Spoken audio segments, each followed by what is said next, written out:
Hello student देखिएगा, आज हम आपका 10th का जो साइंस आपका जो एसिड बेस एंड जो साल्ट वाला चैप्टर हमने शुरू किया है, वहाँ से स्टूडेंट आज हम आपको करवा रहे हैं कि जो एसिड्स हैं हमारे, वो अगर मेटल्स के साथ रिएक्ट करें तो वो क्या प्रोडक्ट प्रोड्यूस करेंगे या बनाएंगे। तो देखिएगा स्टूडेंट, उसके लिए सबसे पहले मैंने यहाँ पे एक डायग्राम के थ्रू आपको बताया है कि कैसे रिएक्शन होगी। और देखिएगा, सबसे पहले ये हमने एक टेस्ट ट्यूब ली हुई है, ये जो यहाँ पे आप मेरा पेन के साथ साथ देख रहे होंगे।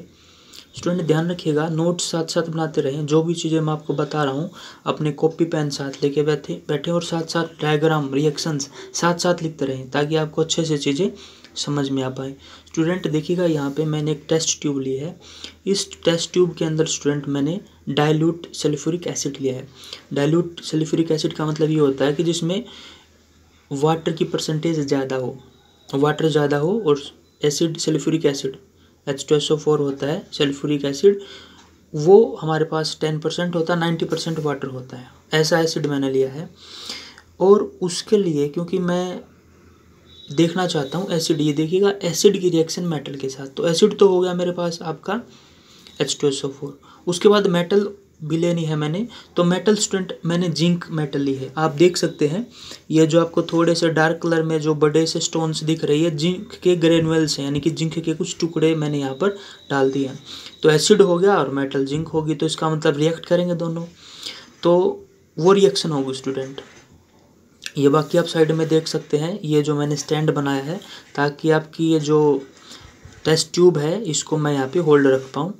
और उसके बाद ये स्टूडेंट मेरे पास यहाँ पे एक कॉर्क लगाई है।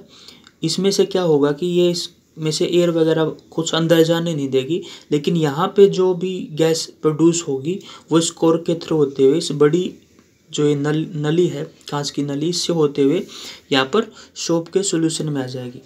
तो देखिएगा स्टूडेंट, अब यहाँ से जो रिएक्शन होगी मैं आपको भी लिख के भी दिखाऊंगा कि जब मेटल्स रिएक्ट करते हैं एसिड के साथ तो वो बनाएंगे आपका साल्ट बनाएंगे प्लस हाइड्रोजन गैस बनाएंगे।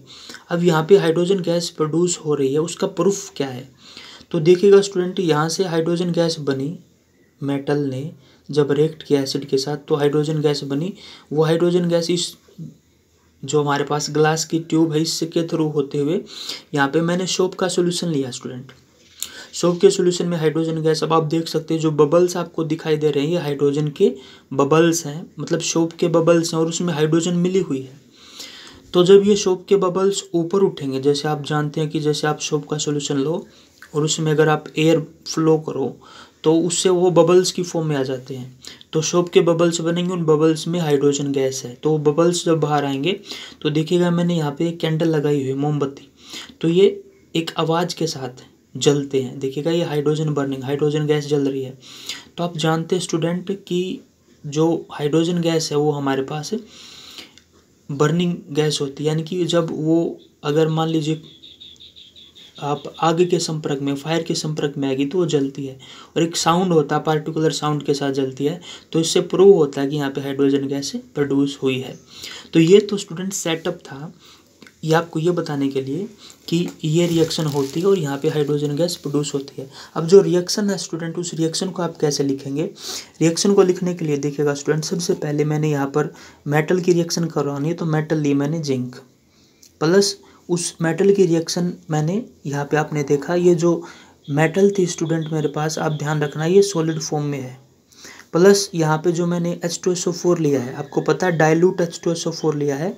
दो तरीके का एसिड होगा, एक तो डाइल्यूट होगा और दूसरा हमारे पास कॉन्सेंट्रेटेड।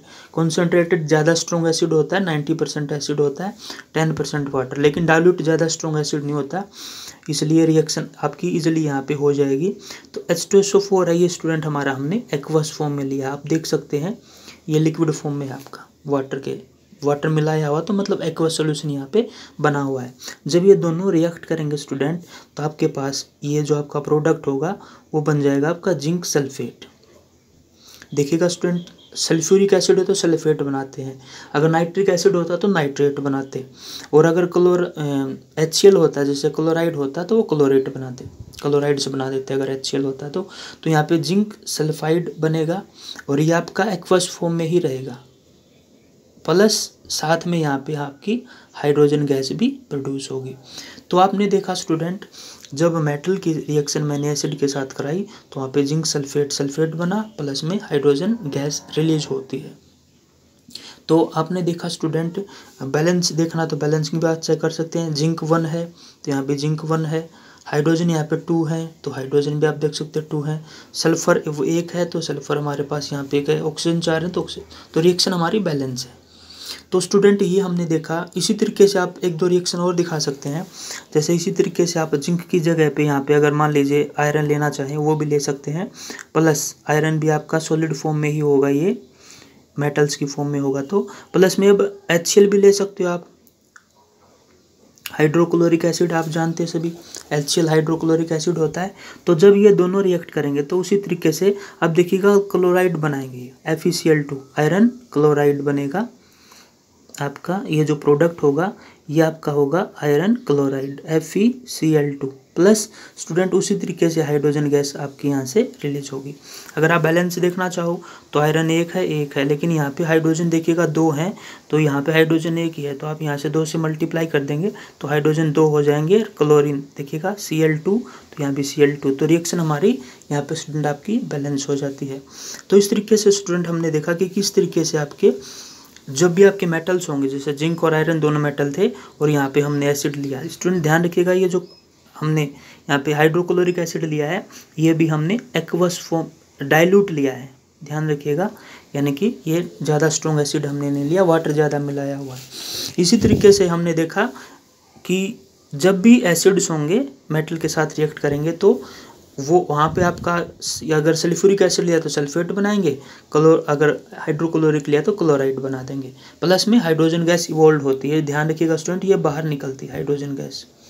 तो हाइड्रोजन गैस इवोल्व होगी, ये आपने ध्यान में रखना जब भी आपके एसिड रिएक्ट करेंगे मेटल्स के साथ। इसी तरीके से बेस देख लेते हैं। अगर बेस हम ले लें, कोई बेस आप जानते हैं जैसे सोडियम हाइड्रोक्साइड ले लें, वो बेस है, अगर बेस मेटल के साथ रिएक्ट करेगा तो देखिए क्या होगा।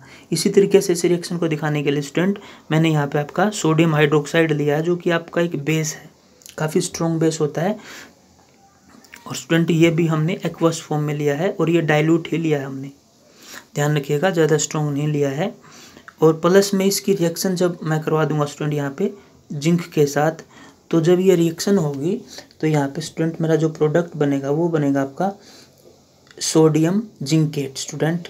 तो सोडियम जिंकेट Na2ZnO2 प्लस यहाँ भी स्टूडेंट हाइड्रोजन गैस हमें देखने को मिलेगी, अवॉल्व होगी।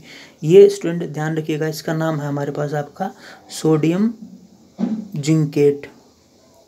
ये सोडियम जिंकेट है, देखिएगा ये आप नाम पता होगा आपको, इसका नाम होता है हमारे पास सोडियम हाइड्रोक्साइड। जो सोप वगैरह जो साबुन होती है उसमें यूज़ करते हैं सोडियम हाइड्रोक्साइड को, ये जिंक है, मेटल है। तो उसी तरीके से आपने देखा स्टूडेंट कि यहाँ पे हमारे पास जो रिएक्शन होगी तो यहाँ भी हाइड्रोजन गैस इवोल्व होती है।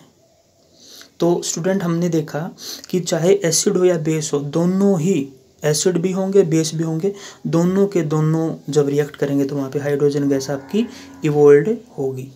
स्टूडेंट इसी तरीके से अगर आप रिएक्शन देखना चाहें कि कार्बोनेट के साथ क्या रिएक्शन करेंगे, तो हमने देखा कि मेटल के साथ इसी तरीके से आप कार्बोनेट के साथ भी रिएक्शन देख सकते हैं। अगर विद कार्बोनेट आप रिएक्शन देखना चाहो तो कार्बोनेट के साथ क्या रिएक्शन होगी स्टूडेंट, वो भी आप देख सकते हैं। किसकी रिएक्शन देख रहे हैं स्टूडेंट, हम यहाँ पे एसिड की रिएक्शन देख रहे हैं कार्बोनेट के साथ। तो मैंने यहाँ पे स्टूडेंट आपका सोडियम कार्बोनेट लिया है Na2CO3 और प्लस इसमें उसी तरीके से स्टूडेंट मैंने आपका हाइड्रोक्लोरिक एसिड मिला दिया है। तो ये कार्बोनेट आपका, जब कोई कार्बोनेट आपका एसिड के साथ रिएक्ट करेगा स्टूडेंट तो देखिएगा हमारे पास जो प्रोडक्ट होगा वो एक तो हमारे पास साल्ट बनेंगे स्टूडेंट, ये आपने देखा NaCl हमारे पास सोडियम क्लोराइड है, एक साल्ट बना है, प्लस ध्यान रखिएगा स्टूडेंट वाटर भी देखने को मिलेगा यहाँ पे आपका, और प्लस यहाँ पे अब CO2 क्योंकि कार्बोनेट है तो कार्बन डाइऑक्साइड गैस बनती है स्टूडेंट। ये काफ़ी इंपॉर्टेंट रिएक्शन है, आपने ध्यान में रखना है। तो जब मैंने कार्बोनेट के साथ रिएक्शन की एसिड की तो वहाँ पे एक तो साल्ट बना plus water plus carbon dioxide gas evolve होती है। तो स्टूडेंट ये रिएक्शन थी आपकी, आपका जो एसिड थे उनकी कार्बोनेट के साथ। तो स्टूडेंट आई होप ये रिएक्शंस आपको इम्पोर्टेंट रिएक्शन है समझ में आई होंगी कि जब भी आपके एसिड्स रिएक्ट करेंगे मेटल के साथ या कार्बोनेट के साथ तो क्या प्रोडक्ट बनाएंगे। स्टूडेंट रिएक्शन आपको क्लियर हुई होगी। आप इसको पॉज कर सकते हैं, पॉज करके नोट डाउन कर सकते हैं, बैक देख सकते हैं कोई चीज़ समझ में नहीं आई हो, और पॉज करके नोट डाउन भी कर सकते हैं। स्टूडेंट आई होप आपको ये जो टॉपिक है रिएक्शंस जो एसिड्स की हमने की है मेटल के साथ बेस और मेटल की बेस के साथ और कार्बोनेट के साथ, वो आपको क्लियर हुई होगी। स्टूडेंट आई होप ये टॉपिक आपको क्लियर है। फिर भी डाउट हो तो आप कमेंट बॉक्स में अपने कमेंट करके अपने डाउट पूछ सकते हैं। चैनल को शेयर करें, सब्सक्राइब करें, कमेंट करें और वीडियो अच्छा लगे तो लाइक करें। Thanks for the watching.